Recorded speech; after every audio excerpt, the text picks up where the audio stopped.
అనుదినం దేవునితోనే కార్యక్రమం చూస్తున్న మీ అందరికీ మన ప్రభువైన రక్షకుడైన యేసుక్రీస్తు ఘనమైన నామములో వందనాలు. ఈ ఉదయకాలము చిన్న వాక్యం చూసుకుందాం. కీర్తనల గ్రంథం 32వ అధ్యాయం 7వ వచనం. నా దాగుచోటు నీవే, శ్రమలో నుండి నీవు నన్ను రక్షించెదవు.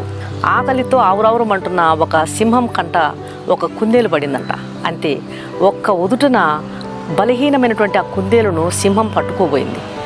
సింహాన్ని చూసిన వెంటనే బిత్తరపోయినటువంటి కుందేలు ఒక్క గెంతుతో దానికి చిక్కకుండా పక్కనే ఉన్నటువంటి బండ సందులో దూరి దాక్కుంది. కుందేళ్ళు బలహీనమైనటువంటి జీవులు అయినప్పటికీ అవి కొండపేటులలో నివాసములు కల్పించుకును అని సామెతల గ్రంథంలో ఉంది. సింహం నోటికి కుందేలు జీవితానికి బెత్తడే దూరం. చేతికి చిక్కినట్టే చిక్కి నోటికి అందకుండా బండలో దూరి దాక్కున్నటువంటి చిన్న కుందేలును పట్టుకోలేకపోయానని ఈ సింహము కోపంతో అరుస్తూ అటు ఇటు తిరుగుతుంది. సింహం ఎన్ని ప్రయత్నాలు చేసినప్పటికీ బలహీనమైనటువంటి ఆ కుందేలును పట్టుకోలేకపోయింది.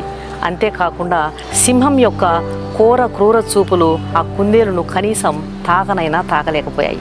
ఈలోపు ఈ సింహం అరుపులకు మరో 10 సింహాలు అక్కడికి చేరుకున్నాయి. ఆ 10 సింహాలు కలిసినా కూడా ఆ చిన్న కుందేలును చంపలేకపోయినాయి. చివరికి ఉసూరుమంటూ తలలు వ్రేలాడ తీసుకొని ఆ సింహాలన్నీ అక్కడి నుండి వెళ్ళిపోయినాయి. ఆ సింహాలను కుందేలు జయించింది. ఇప్పుడు చెప్పండి, అడవికి రాజైనటువంటి సింహము అడవిలో బలహీనమైన జంతువు అయినటువంటి కుందేలును ఎందుకు చంపలేకపోయింది? ఎందుకంటే కుందేలు చిన్న జీవి అయినప్పటికీ అది బండ సందులో దాక్కుంది కాబట్టి ఆ అడవి మృగాలు దాన్ని ఏమీ చేయలేకపోయాయి. కుందేలులో శక్తి లేకపోయినా అది దాక్కున్న బండలో భద్రత ఉంది కాబట్టి ఆ అడవి మృగాలు దాన్ని చంపలేకపోయినాయి. దావీదు ఈ సత్యాన్ని గ్రహించినాడు కాబట్టి దేవా, నా దాగుచోటు నీవే అంటున్నాడు. దేవుని బిడ్డలారా, నీలో శక్తి లేకపోవచ్చు, నీలో బలము లేకపోవచ్చు, నీలో ధైర్యం లేకపోవచ్చు, కానీ నీవు నమ్మినటువంటి యేసు ప్రభువారు బలమైన దేవుడు. దావీదు జీవితంలో తన కుమారుడైనటువంటి అబ్షాలోము దావీదును తరుముతున్నప్పుడు దావీదు ఒక గుహలో దాక్కున్నాడు. అయితే అహితోపేలైనటువంటి ఒక వ్యక్తి అబ్షాలోముకు ఒక సలహా ఇస్తున్నాడు. దావీదు అలసట నుండి బలహీనంగా ఉన్నాడు కనుక నేను అతని మీద పడి అతన్ని బెదిరించిన ఎడల అతని యొద్ద ఉన్నటువంటి జనులు పారిపోతారు. అప్పుడు నేను రాజును హతము చేసి జనులందరినీ నీ తట్టు తిప్పేదను. నేను 12,000 మందిని నాతో పాటు తీసుకుని పోయి రాజును హతము చేస్తాను అంటున్నాడు. నేను 12,000 మందిని ఏర్పరచుకొని ఈ రాత్రికి పోయి దావీదును తరిమి పట్టుకుందును అంటున్నాడు. అప్పుడు హూషై అనేటువంటి మరొక వ్యక్తి అబ్షాలోముతో అంటున్నాడు, నీ తండ్రి అయినటువంటి దావీదు యుద్ధంలో ప్రావీణుడు, అతడు జనులతో కూడా బస చేయడు, అతడు ఏదో ఒక గుహలో దాగి ఉంటాడు అంటున్నాడు. దావీదు మొదట నుంచి ఒక శ్రేష్టమైన దాగుచోటును తనకంటూ ఏర్పాటు చేసుకున్నాడు. అదే దేవుని సన్నిధి. దావీదుకు జయం, శత్రువులకు అపజయం కలిగింది. కారణం దావీదు తెలివైన వాడనా లేక బహుశ్రేష్టమైనటువంటి బలము కలిగిన వాడనా? కానే కాదు. దావీదు ఏర్పరచుకున్నటువంటి దాగుచోటు బండ. ఆ బండ ప్రభువైన యేసుక్రీస్తే. దావీదు యొక్క దాగుచోటు సురక్షితమైన దాగుచోటు కాబట్టి శత్రువులు అతన్ని జయించలేకపోయినారు. దేవుని బిడ్డలారా, నీ చుట్టూ అపవాది అయినటువంటి సాతాను చుట్టూ పొంచి ఉన్నాడా? సింహాల్లాగా సమస్యలు, బాధలు, కష్టాలు, అపనిందలు, అన్యాయపు తీర్పు నీ చుట్టూ కాచుకొని ఉన్నాయా? భయపడవద్దు, ధైర్యం తెచ్చుకో, అలసట చెందవద్దు, నిరుత్సాహపడిపోవద్దు. ఆ చిన్న కుందేలు బండపేటు సందులలో దూరి సింహాల నుండి తనను తాను ఎలాగ రక్షించుకుందో అలాగే క్రీస్తు యొక్క దాపునకు నువ్వు చేరి ఆయన దాపునకు నువ్వు చేరినట్లయితే నువ్వు సురక్షితంగా ఉంటావు.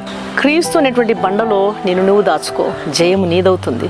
సాతానుడు సింహంలాగా ఎన్నో సమస్యలను తీసుకుని నీ యొద్దకు చేరి నిన్ను నాశనం చేయాలని ప్రయత్నం చేసినప్పటికీ క్రీస్తు అనే బండలో నువ్వు దాగి ఉన్నప్పుడు అవి నిన్నేం చేయలేవు, అవి నిన్ను తాకనైనా తాకలేవు.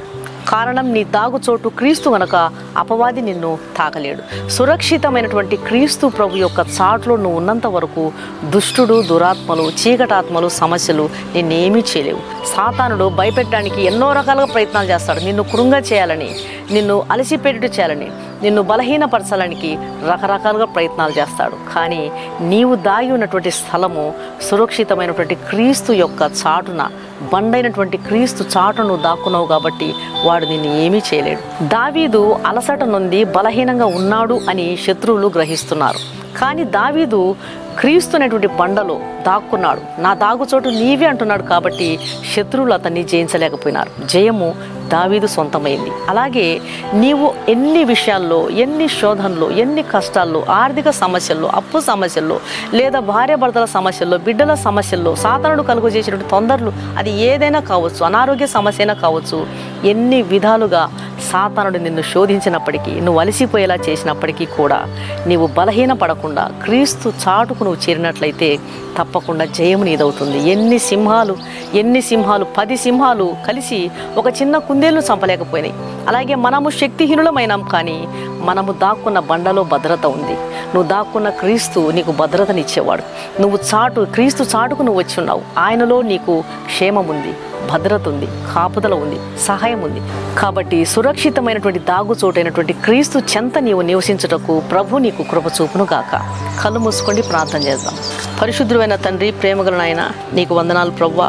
ఈ దాసుడు దావీదు, నా దాగుచోటు నీవే, శ్రమలో నుండి నీవు నన్ను రక్షించదువు అన్నాడు.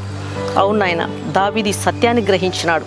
ఈ లోకంలో సాతానుడు ఎన్ని విధాలుగా శోధనలు కలుగు చేస్తుంటాడు. అలాంటి సింహాల్లాంటి క్రూర చూపులు మమ్మల్ని ఏమీ చేయలేకపోవడానికి కారణం మీ సన్నిధిలో మేము ఉండడం. నా ప్రేమైన తండ్రి, ఆ చిన్న కుందేలు బలము లేని జీవులైనా సరే పేటు సందులో నివాసాలు కల్పించుకుంటున్నాయి.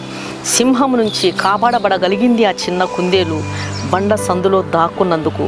నా ప్రేమైన తండ్రి, అంత భయంకరమైన క్రూర సింహాలు కూడా కుందేలును ఏమీ చేయలేకపోయినాయి. కారణం బండ సందులో దాక్కున్నందుకు. కుందేల్లో శక్తి లేదు, కానీ అది దాక్కున్న బండలో భద్రత ఉంది నాయన. నా ప్రియమైన తండ్రి, మా జీవితాల్లో ఎన్నో సమస్యలు, ఎన్నో కష్టాలు, ఎన్నో ఇబ్బందుల గుండా నడుస్తున్నప్పుడు, అలసట చెంది బలహీనంగా ఉన్నప్పుడు సాతానుడు దాడి చేయడానికి, బెదిరించడానికి అవకాశం ఉంది. అందుకొరికే నా తండ్రి, నీవే మా దాగుచోటే ఉన్నావు నాయన. మా బండ ప్రభు అయిన యేసుక్రీస్తు, నీలో సురక్షితమైన దాగుచోటు. మా దాగుచోటు నీవేనావు ప్రభువా. నీలో తండ్రి మాకు ఎంత క్షేమం ఉంది, ఎంత భద్రత ఉంది నాయన. ఈ లోకంలో సింహాల్లాగా సమస్యలు, నిందలు, అపజయాలు, అన్యాయపు తీర్పులు, బాధలు, కష్టాలు, సాతానుడు ఇన్ని రకాలుగా దాడి చేసినప్పటికి కూడా నా తండ్రి మమ్మల్ని కాపాడే దేవుడు, ఏవి మమ్మల్ని ముట్టకుండా, తాకకుండా నాయన మమ్మల్ని చాటు చేసే దేవుడు తండ్రి, నీకు స్తోత్రాలు. దయచేసి వాక్యం వింటున్న ఈ బిడ్డలలో ఎవరిలో అయితే నాయన సింహం లాంటి శోధనలు, కష్టాలు, బాధలు భయపెడుతున్నాయో, ఇబ్బంది పెడుతున్నాయో నాయన, మరి హాని చేయడానికి ప్రయత్నం చేస్తున్నాయో, వాటన్నిటి మీరు తరివేయండి ప్రభువా. మీ సన్నిధిలో బిడలు, సురక్షితమైనటువంటి మీ పాదాల చెంత బిడలు నివసించుటకు సహాయం చేయండి. మీ కృపను బిడలకు చూపించండి. కష్టాల నుంచి గట్టెక్కించే దేవుడు నీవైనావు తండ్రి. సాతానుడు గర్జించు సింహంలాగా ఎన్నో విషయాల్లో వాడు తిరుగుతూ ఉంటాడు, కానీ వాడు మమ్మల్ని తాకలేడు నాయన. కారణం మా దాగుచోటు నీవు గనుక. కాబట్టి నా ప్రియమైన తండ్రి, ఈ వాక్యం వింటున్న ఈ ప్రియ బిడ్డల్లో ఇంకా ఎవరైనా సరే నీ దాపునకు రాని వారైనట్లయితే వారిని మీరే కరుణించి మీ చాటు చేసుకోండి, కాపాడండి, కృప చూపించండి, సహాయం చేయమని యేసు నామమున అడిగి వేడుకుంటున్నాను తండ్రి, ఆమేన్. ఈ వాక్యం విన్న ప్రియ దేవుని బిడ్డలారా, దయచేసి దేవుని వాక్యం అనేకులు విని మేలు పొందే విధంగా దేవుని వాక్యాన్ని షేర్ చేయండి. ఈ ఛానల్ను సబ్స్క్రైబ్ చేసుకోండి. మీ యొక్క అవసరతలు, ప్రార్థన అవసరతలు, మీకున్నటువంటి సమస్యలు ఏవైనా సరే వాటి కొరకు మేము తప్పకుండా మీ కొరకు ప్రార్థన చేస్తాం. కామెంట్ సెక్షన్లో మీకున్నటువంటి సమస్యల గురించి, మీ ప్రార్థన అవసరతల గురించి మీరు తెలియజేయండి. అలాగే ఈ వాక్యం విన్న మీలో ఇంకా రక్షించబడని వారు ఎవరైనా ఉన్నట్లయితే, క్రీస్తు ప్రభువును సొంత రక్షకునిగా అంగీకరించని వారు ఎవరైనా ఉన్నట్లయితే దయచేసి క్రీస్తు ప్రభువుకు మీ హృదయాన్ని ఇవ్వండి. దేవుని రాకడ సమీపంగా ఉంది. ఆయన ఈ లోకానికి రానయ్యున్నటువంటి రారాజై ఉన్నాడు. ఆయన రాజ్య వారసునిగా నువ్వు ఉండాలనేదే దేవుని యొక్క ఉద్దేశం. కాబట్టి ఆయన రక్తంలో కడుగుబడితేనే తప్ప ఒక పాపికి క్షమాపణ లేదు, నిత్య జీవం లేదు, పాప క్షమాపణ దొరకదు. పరలోక రాజ్యంలో వారసత్వం మనం సంపాదించుకోవాలంటే తప్పకుండా క్రీస్తు ప్రభు యొక్క రక్తంలో కడుగబడాలి. ఆయన ఇచ్చేటువంటి ఉచితమైన రక్షణ స్వీకరించండి. పాపులను రక్షించుటకే క్రీస్తు యేసు ఈ లోకానికి వచ్చాడు. కలువరి శిలువలు ఆయన కార్చినటువంటి రక్తధారల చేత నీవు కడుగుబడి ఆయన రాజ్యంలో వారసునిగా నువ్వు మారు. ప్రభు నీ ఆత్మను రక్షించును గాక. God bless you.